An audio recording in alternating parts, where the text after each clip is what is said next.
Épargne, les bonnes habitudes à adopter. Partie 2. Bienvenue à la série Fire Habits, où vous trouverez quelques conseils pratiques sur la manière d'atteindre l'indépendance financière. Dans le premier article de la série, vous trouverez des conseils utiles sur la manière d'économiser sur le logement. Jetez-y un coup d'œil. Les habitudes de transport. Le transport est un autre élément important qui pourrait vous aider à atteindre votre indépendance financière si vous l'optimisez. Achetez une voiture d'occasion.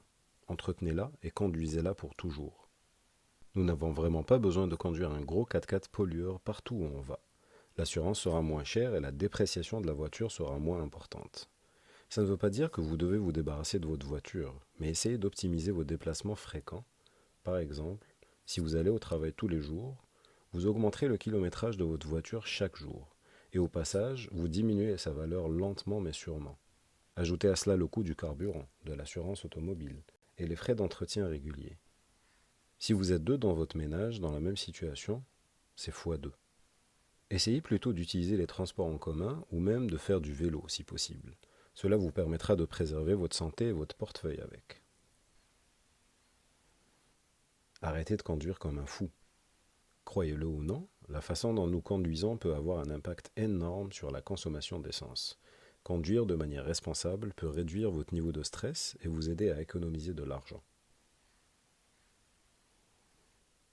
De nos jours, le télétravail est une tendance croissante qui est tout à fait réalisable. Si vous le voulez vraiment, vous pouvez l'avoir. Si vous souhaitez découvrir comment le télétravail aide à atteindre l'indépendance financière, je vous invite à consulter mon article sur le sujet. Les habitudes alimentaires. Arrêtez de cuisiner ce que vous achetez, mais achetez ce que vous voulez cuisiner. Cet état d'esprit simple changera radicalement la façon dont vous gérez votre épicerie. Il s'agit d'optimiser votre temps et vos efforts dans la cuisine. Donc au lieu de vous poser la question à savoir ce que vous voulez manger pour le souper, demandez-vous plutôt ce que vous voulez manger pour la semaine. C'est la psychologie qui se trouve derrière la préparation des repas, de l'anglais meal prep ou bien même du batch cooking.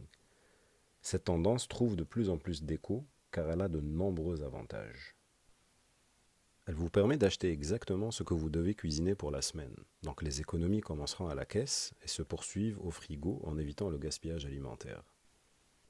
Elle vous aide également à être conscient de votre alimentation. La préparation des repas vous donne la possibilité de varier votre alimentation et de manger plus sainement. C'est aussi un énorme gain de temps pendant les jours de semaine. Le temps passé à préparer 4 repas à la fois est beaucoup moins important que celui passé à préparer 4 fois un repas. Ça vous libérera vos soirées. La préparation des repas me pousse à aller à l'épicerie 4 fois par mois. Ça permet d'ajuster ses dépenses au fil du mois et de manger des fruits et légumes frais presque tous les jours. Enfin, avec la préparation des repas, la tentation de se faire livrer ou aller au resto diminue considérablement. Sortir est pour nous un véritable plaisir familial et non un plan de secours un soir où on a la flemme de cuisiner. Si cuisiner pendant une semaine est trop pour vous, essayez de cuisiner de plus grandes quantités que d'habitude. Vous bénéficierez au moins partiellement de tous les points précédents. Le budget de l'épicerie peut être encore optimisé en utilisant d'autres moyens comme les coupons, l'achat de produits génériques ou même des applications comme Reebee. Mais l'application qui s'est le plus démarquée pour moi et qui m'a permis d'économiser le tiers de mon budget d'épicerie, c'est Flashfood.